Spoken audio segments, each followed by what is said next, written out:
When Alice Cooper saw a makeup-free Kiss play in 1974, he said they're a good band, all they need is a gimmick.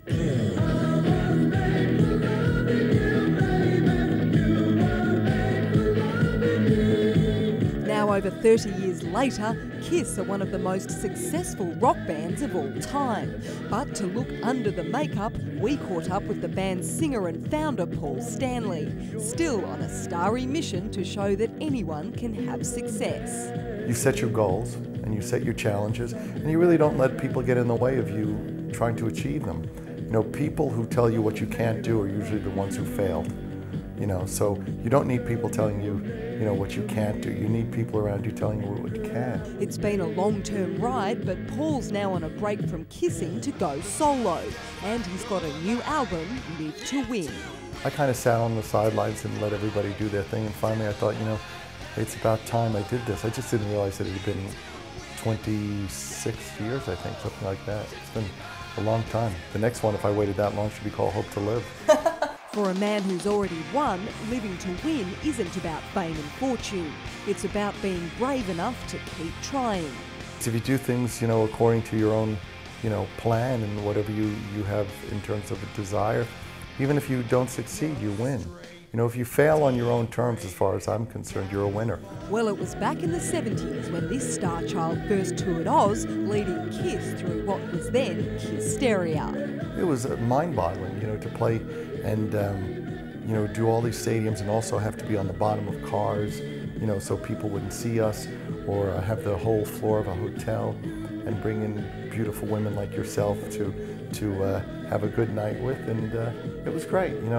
This is a special place. Do you sort of miss the Kissteria times?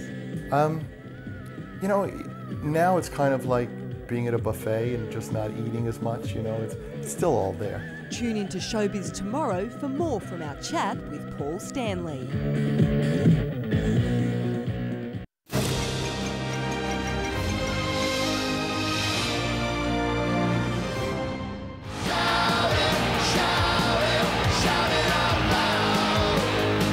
For over 30 years, they've been on an unstoppable quest for world domination, and Kiss got it.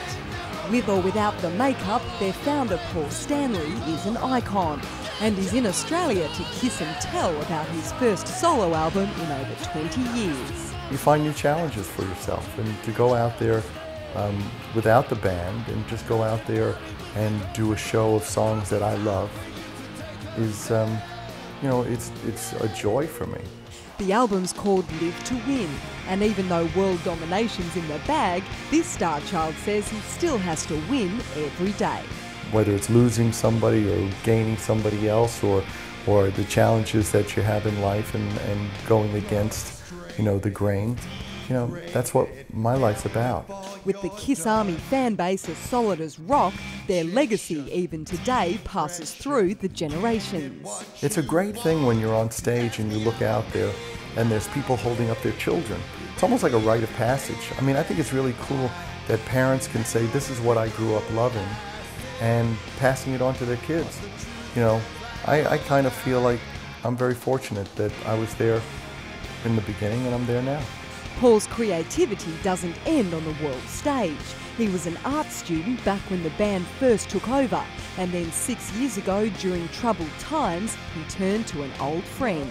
I was getting divorced, and I needed something, some sort of outlet, and bought canvases and paints, and it was, very cathartic and like an adventure to find, certain things that were going on inside me. Well, with miles of conquered road behind, Paul Stanley says it's still amazing to look up at the art and the music that came from him. They're like snapshots, of my life. And it's a good one. It's been brilliant till now, and it just keeps going.